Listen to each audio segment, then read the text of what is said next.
नमस्कार सभी बच्चों को। आज हम कक्षा 6 विषय सामाजिक विज्ञान के अंतर्गत सिविक्स के अंतर्गत जो अध्याय 2 है जिसका शीर्षक है विविधता एवं भेदभाव, आज उनकी हम चर्चा करेंगे। बच्चों, इससे जो पहला अध्याय है कि किस प्रकार से विविधता की समझ हमने पाई थी, चाहे वो अलग अलग क्षेत्र के माध्यम से खान पान के आधार पर, भाषा के आधार पर, रीति रिवाज के आधार पर, रहन सहन के आधार पर हमने देखा। आज हम इस अध्याय के अंदर देखेंगे किस प्रकार से विविधता एवं भेदभाव है हमारे समाज के अंदर पनपता है। कौन कौन से ऐसे पहलू हैं जिनको आज भी एक भेदभाव के रूप से देखा जाता है। तो आइए हम शुरू करते हैं। विविधता एवं भेदभाव। प्यारे बच्चों, हमारा देश भारत देश विविधता वाला देश माना जाता है, जिसमें अलग अलग भाषाएं बोलते हैं, खान पान अलग अलग तरीके से करते हैं, रीति रिवाज अलग अलग ढंग से मनाते हैं, उत्सव अलग ढंग से मनाते हैं। इन सभी पर हमारे रहने की जगह, जो भूगोल और उसके इतिहास का असर पड़ता है ना। ये आसानी से क्या इतनी जो विविधता हमें दिखने को मिलती नहीं है। बहुत पुराने किस्से हैं, कहानियाँ हैं जिससे पूरा जुड़ा हुआ है। देखते हैं कि हमारे देश के अंदर मुख्य 8 धर्म है और 100 से भी ज़्यादा भाषाएं बोली जाती है जो हमारी मातृभाषा है। यहाँ 100 से भी अधिक तरह के लोग नृत्य किए जाते हैं। तो इतनी क्या है जो भिन्नता है, विविधता है हमारे देश के अंदर दिखने को मिलती है। लेकिन होता क्या है कि इतनी विविधता होने पर भी हमें खुश नहीं बनाती। हमें क्या करना चाहिए कि जो लोगों के साथ सुरक्षित महसूस करते हैं, जो हमारी तरह दिखते हैं, बात करते हैं, कपड़े पहनते हैं और हमारी तरह सोचते हैं, उनके साथ तो हम ठीक ढंग से व्यवहार तो कर दें। लेकिन कभी कभी जब हम ऐसे लोगों को मिलते हैं जो हमसे बहुत भिन्न होते हैं, अलग होते हैं, क्योंकि उनसे बात भी नहीं करते, हमें उन्हें समझते हैं कि ये अलग ढंग के जो उनके रीति रिवाज है ना, उनके जो त्यौहार है अलग तरह से मनाते हैं। ऐसी क्या है हमारे जो प्रति दिमाग के अंदर ऐसी उनके बीच धारणा बन जाती है कि उनके प्रति हम क्या है इतना आपसी जो मेल जेल से उनसे मिल नहीं पाते। तो एक उनका जो पहला मुख्य कारण है वो है पूर्वाग्रह ना। पूर्वाग्रह का अर्थ है कि पूर्व से लिया गया निर्णय है ना, अर्थात किसी के तथ्यों की जांच किए बिना नकारात्मक राय बना लेना या मन में निर्णय ले लेना पूर्वाग्रह कहलाता है ना। एग्जाम्पल देखो तो हम ग्रामीण लोगों को ज़्यादातर लोग क्या बोलते अज्ञानी के रूप में उसे देखा जाता है। वैसे ही जो शहरी लोगों को हम मानते हैं कि वो ज़्यादातर आलसी होते हैं है ना। तो ये क्या है हमारी एक पूर्वाग्रह है, हमारी सोच है जो हमने पहले से ही उनके प्रति ऐसी सोच दिमाग के अंदर बना के रखी। तो ऐसे भी निर्णय क्या होता है कभी कभार हमारे जो समाज के अंदर, देश के अंदर क्या है जो भेदभाव का वहाँ पे रूप खड़ा करती है। अब देखो भेदभाव या पूर्वाग्रह के स्वरूप क्या है, अलग अलग हो सकते हैं। भाषा के आधार पर लोग एक भाषा, जैसे कोई हिंदी भाषा ही कोई लोग बोल रहे हैं, उनके साथ अपनी जो भाषा हो, मराठी हो, गुजराती हो, पंजाबी हो, तो उनसे क्या करते हैं थोड़ा अलग उनसे व्यवहार करते हैं। धर्म के आधार पर देख लो है ना, हिंदू, मुस्लिम, सिख, ईसाई, इन आपसी में क्या होता है कुछ हद तक लोग भेदभाव करते हैं।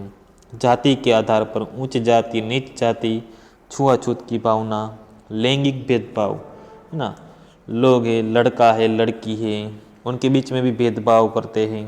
शारीरिक बनावट के आधार पर भेदभाव, किसी के अंदर कुछ कमियां रह जाती है ना, खास ज़रूरतों वाले जो बच्चे होते हैं उनके प्रति जो हम क्या करते हैं पूर्वाग्रह से रूप से भेदभाव करते हैं। तो ये क्या है हमारे समाज के अंदर, देश के अंदर काफ़ी ऐसी जो गतिविधियाँ है क्या है, एक विविधता होने के बावजूद भी लोग भेदभाव जैसी भावनाएं आज भी हमारे अंदर बना के रखते हैं। नेक्स्ट है कि लड़के और लड़की में भेदभाव। देखो हम समाज में कई तरह के भेदभाव तो देखते ही हैं, लेकिन उसमें जो लड़के और लड़के और लड़कियों के जो भेदभाव है काफ़ी परिचित है, हम भी जानते हैं। तो देखिए कि एक यहाँ पे तालिका दी गई है कि जिससे हम पता चले, कुछ यहाँ पे सेंटेंस दिए गए और हमें पहचानने की कौन लड़का ये कार्य करता है और कौन ये लड़की कार्य करती है। तो बहुत ही सिंपल है, आप भी इसको आसानी से इसको पहचान सकोगे। नीचे यहाँ पे 1 to 5 लिखा है लड़का में और 1 to 5 लड़कियों के अंदर लिखा है। तो हमें क्या है, ये जो सेंटेंस दिए गए वो हमें इसमें डिस्ट्रीब्यूट करने हैं। तो वे बहुत सुशील है, तो तुरंत पहचान लेंगे हम कि वो लड़की है। दूसरा है कि उनका बात करने का तरीका बड़ा सौम्य और मधुर है, तो ये भी लड़की करती है। वे शारीरिक रूप से बलिष्ठ है, तो बलवान तो लड़का रहता है। वे शरारती है, ये भी लड़का है। वे नृत्य करने और चित्रकारी में निपुण है, तो ये लड़की आएगी। वे रोते नहीं, तो लड़का। वे उद्यमी है, लड़का। वे खेल में निपुण है, लड़का। वे खाना पकाने में निपुण है, लड़की। वे भावुक है, लड़की। तो ये क्या है, कुछ हम आसानी से उन्हें पता चल जाता है कि कौन लड़का ज़्यादातर ये गतिविधियाँ करता है और कौन लड़की। हमें क्या है, समाज में से बहुत बार ऐसा बोला जाता है ना, लोग कहते हैं कि जैसे कथन दिए गए कि वे रोते नहीं। आप देखेंगे कि ये आमतौर पर जो गुण है लड़कों और पुरुषों के साथ जोड़ा जाता है ना। परिवार के अंदर, समाज में सब बोलते हैं कि लड़के रोते नहीं है, उनको बलवान बनना है, बहादुर बनना है ना। तो ये क्या है, उनको एक विश्वास दिलाने की कोशिश की जाती है कि लड़के होते वो रोते नहीं, है ना। और आगे जो उनको समाज के अंदर क्या है, अच्छे काम करने पड़ते हैं, क्योंकि उनकी एक काम जो कमजोरी की निशानी है ना। खासकर जब उन्हें गुस्सा है तो वह कभी कभी रोने लगते हैं, लेकिन वह बड़े होने तक सीख जाते हैं कि रोना नहीं है। अगर ऐसा हुआ तो दूसरी क्या करेंगे, कि हमारी जो मजाक उड़ाएंगे, हमारे साथ कोई खिलवाड़ करेंगे, है ना। लोग ये उनको एक गलत नज़र से देखते हैं कि चिढ़ाएंगे। तो ये सब क्या है, एक लड़का और लड़की में शुरू से ही उनके प्रति भेदभाव किए जाते हैं।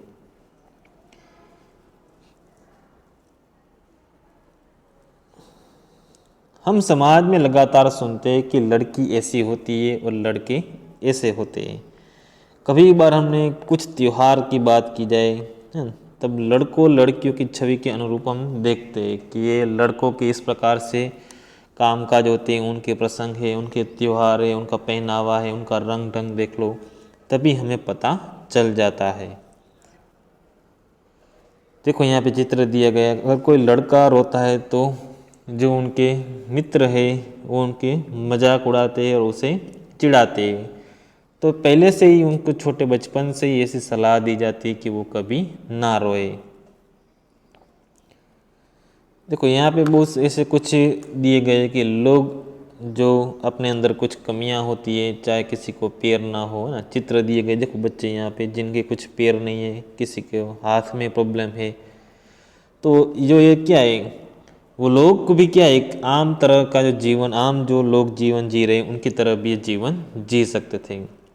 पहले जो ऐसे जो बच्चे थे उन्हें विकलांग के रूप से जाना जाता था, लेकिन उस शब्द को बदलकर सरकार ने उन्हें नाम दिया है खास ज़रूरतों वाले बच्चे, यानी कि चिल्ड्रन विथ स्पेशल नीड्स, है ना। कि उनके बारे में जो हम पूर्वाग्रह से सोचते हैं, उन्हें चिढ़ाते हैं, उनकी भावनाओं को ठोस पहुंचाते हैं, तो क्या है, हमें भी ये पूरा धीरे धीरे बंद करना चाहिए। उनके प्रति सम्मान, जो रूप, स्वभाव, सम्मान, उनके प्रति जो चेतना है ना, वो हमें रखनी चाहिए, तभी सभी को बराबरी का हक हम दे सकेंगे। नेक्स्ट टॉपिक है कि रूढ़िबद्ध धारणाएं बनाना। बच्चों, होता क्या है कि किसी व्यक्ति या समुदाय के प्रति निश्चित छवि या धारणाएं बनाना रूढ़िवादी धारणा कहा जाता है। किसी के प्रति हम पहले से ऐसे मान लेते हैं कि ये ऐसा काम करते हैं, चाहे वो कोई धर्म के हो, कोई देश के व्यक्ति हो, कोई लिंग के होने के कारण किसी को हम क्या कह सकते हैं, कंजूस, अपराधी या बेवकूफ़ जो हम ठहराते हैं, है ना। हम पहले से उसी बारे में ऐसी जो राय है हम दिमाग के अंदर देखते हैं और एक रूढ़िबद्ध धारणाएं बनी रहती है। ये क्या होता है, दरअसल एक पूरा एक नकारात्मक सोच हमारे अंदर बैठ जाती है। हर देश और धर्म की बात की जाए या समाज की बात की जाए तो उसमें कोई ना कोई ऐसा तो व्यक्ति रहता ही है कि कुछ वो कंजूस का काम करता हो, कुछ अपराधी जैसा उन्होंने काम किया हो, बेवकूफ़ जैसा काम किया हो, लेकिन उनके प्रति पूरे समाज या उनके धर्म के बारे में पूरा उनको गलत ठहराना ये संभव नहीं है, वाजिब नहीं है। ये रूढ़िबद्ध धारणाएं बड़ी संख्या में लोगों को एक ही प्रकार में जोड़ देती है ना। उसका कारण यही बन जाता है कि हम पूरे समाज को एक ही रूप से देखना शुरू कर देते हैं। जैसे एग्जाम्पल देखो कि जहाज उड़ाने का काम केवल लड़कियां नहीं कर सकती, तो हमने पहले बता दिया है। लोग समझते हैं कि अगर पायलट की बात आई तो हम पुरुष का ही चित्र हमारे सामने आता है, कभी कहीं भी हमें लड़कियों का चित्र आता नहीं है, तो क्योंकि हमने पहले से ऐसी रूढ़िबद्ध धारणाएं उनके बारे में देख रखी है। नेक्स्ट एक देखो वहाँ पे असमानता और एवं भेदभाव। और भेदभाव तब खड़ा होता है बच्चों जब पूर्वाग्रह हो या रूढ़िबद्ध धारणाओं के आधार पर हम व्यवहार करना शुरू कर देते हैं ना। मान लो कि कोई व्यक्ति है ना अब कचरा उठने का काम कर रहा हो और उनके प्रति हम अपने विचार हैं उनके प्रति नकारात्मक ही रहेंगे है ना, उनको हम जो अपने साथ बराबरी का हक नहीं देते, तो इसके आधार पर क्या है उनके साथ भेदभाव किया जाता है। क्या होता है, इसके कारण उनको नीचा दिखाने की कोशिश करते हैं।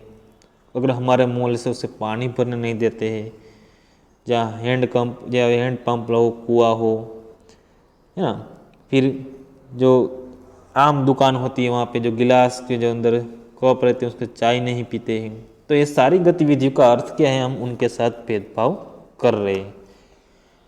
तो ये भेदभाव क्या है, एक ही कारण नहीं होता है, बहुत सारे कारण हैं हमने देखते हैं। जो पिछले अध्याय था हमने समीर 1 और समीर 2 के बारे में पढ़ा था कि उनके धर्म अलग थे जो एक विविधता का पहलू है, लेकिन लोग अपने से जो भिन्न प्रथाओं और रिवाजों में निम्न कोटि को मानते हैं, तब क्या है भेदभाव सामने आता है। उन दोनों के बीच में जो अमीर और गरीब एक विविधता का पहलू नहीं है बच्चों, ये क्या है असमानता है। सॉरी यहाँ पे समानता लिखा है, यहाँ पे असमानता का जो ये रूप है यहाँ पे आएगा। कुछ लोग कुछ विविधता और समानता पर आधारित दोनों ही तरह के भेदभाव का सामना करना पड़ता है ना। लोगों के पास कोई पैसा नहीं है, बहुत गरीब है, तो क्या होता है उनके प्रति क्या होता है, लोग आम तरह के जो जीवन है उनके साथ जीते नहीं है। पूरे समुदाय संस्कृति है जिनको मूल्यवान मानते नहीं है, और लोग जनजाति के आधार पर, धर्म के आधार पर उनके साथ भेदभाव करना शुरू कर देते हैं। अब मान लो कि जैसे ऐसे ही जब हमने देखा असमानता में भेदभाव, तो एक बात है कि भेदभाव का सामना करने पर क्या होता है। अब देखो हर कोई व्यक्ति है अपनी कुछ रोजी रोटी कमाने के लिए, आजीविका चलाने के लिए अलग अलग तरह के काम करते हैं।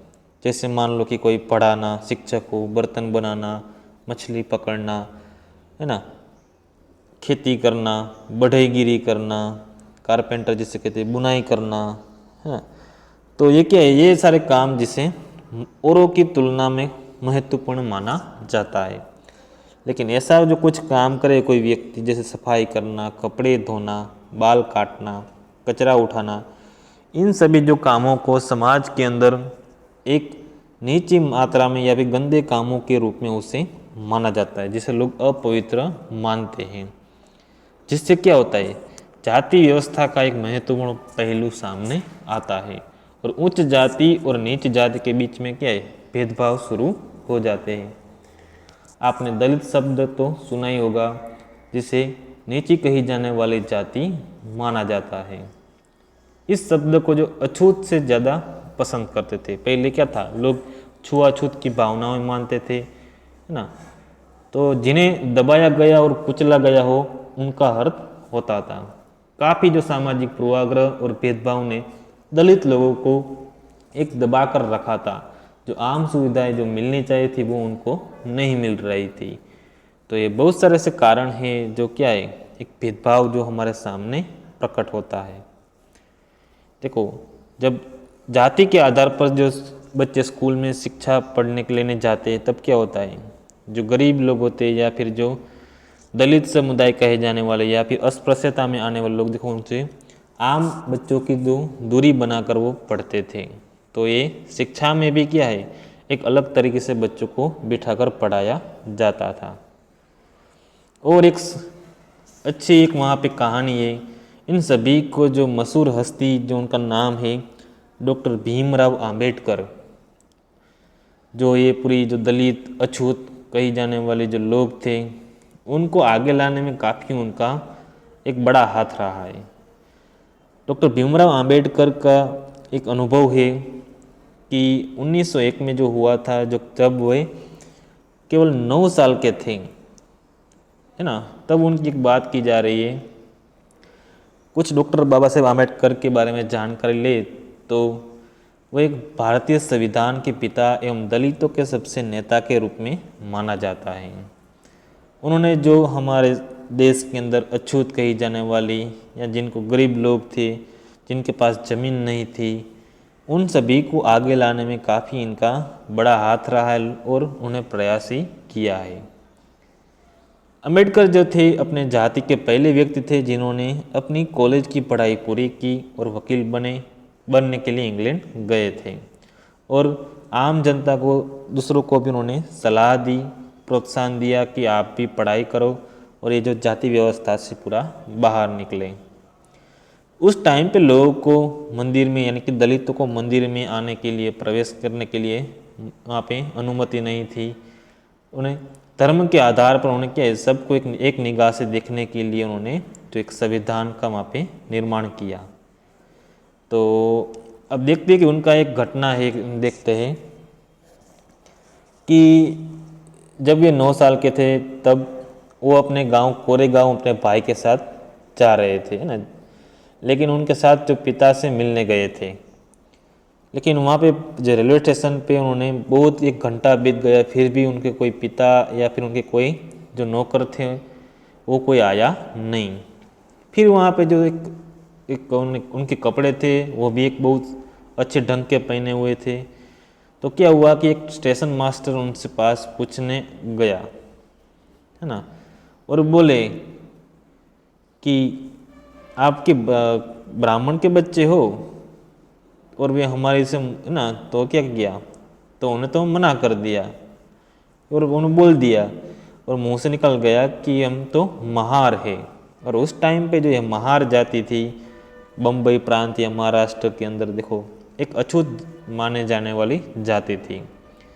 तब वो जब स्टेशन मास्टर उनसे पूछा, एकदम वो भौचक के रह गए और उनसे बात करना बंद कर दी, जैसे उन्होंने मन के अंदर घृणा उद्भव हुई हो, ऐसा उन्होंने बर्ताव किया। अब होता क्या, जैसे ही अम्बेडकर जी ने उन्होंने अपना जवाब दिया, वे सीधे अपने कमरे में चले गए। थोड़े अब हुआ क्या, 15-20 मिनट बीत गए, शाम होने आई थी, उनके पिताजी भी नहीं आए, नहीं उनका कोई नौकर आया। अब स्टेशन मास्टर भी हमें छोड़कर चले गए थे ना, और वो पूरे घबराए हुए थे बच्चे, है ना, अम्बेडकर जी और उनके भाई। अब वो क्या थी, अब अत्यधिक उदासी भरी एक ये जगह थी। फिर क्या हुआ, आधे घंटे के बाद जब स्टेशन मास्टर लौट कर आए और पूछा कि क्या करने के सोच रहे हैं, हमने कहा कि हमें हमारे घर जाना है, हमें किराए पर कोई बैलगाड़ी मिल जाती है तो हम अपने कोरेगांव जा सकते हैं। लेकिन कोरेगांव ज़्यादा दूर तो नहीं हो, तो फ़ौरन निकलना चाहते थे। लेकिन होता क्या है कि जब ये अछूत मानकर लोग क्या उनके साथ व्यवहार करते हैं, तो और जो आप उस टाइम पे जो बैलगाड़ी वाले थे उनको सवारी करने से मना कर देते हैं। अब होता है कि वो लोग जो अम्बेडकर जी 2 गुना पैसे देने के लिए तैयार थे, लेकिन फिर भी उनको कि कोई जो गाड़ी वाला तैयार नहीं था। फिर अंत में स्टेशन मास्टर ने कुछ उनको मोल तोल करके, उनको समझ नहीं आ रहा था कि वो क्या करें। अब ऐसी घटनाएं उस टाइम पे अम्बेडकर जी के साथ हुई थी, जो ये क्या है, एक ऊंच नीच और अस्पृश्यता का आधार पर लोग भेदभाव किया करते थे। तो ये कहानी थी डॉक्टर भीमराव अंबेडकर की ना। लोग ऊंची और नीच जाति के बीच जो भेदभाव किया करते थे।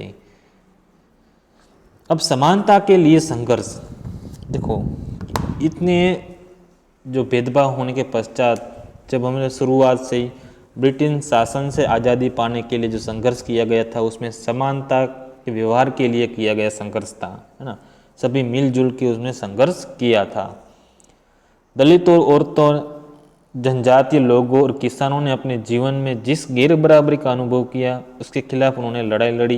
ये भी क्या, एक समानता के लिए एक संघर्ष था। दलितों ने संगठित होकर मंदिर में प्रवेश पाने के लिए संघर्ष किया, है ना। महिलाओं ने पुरुष के बराबर शिक्षा का अधिकार प्राप्त करने के लिए संघर्ष किया।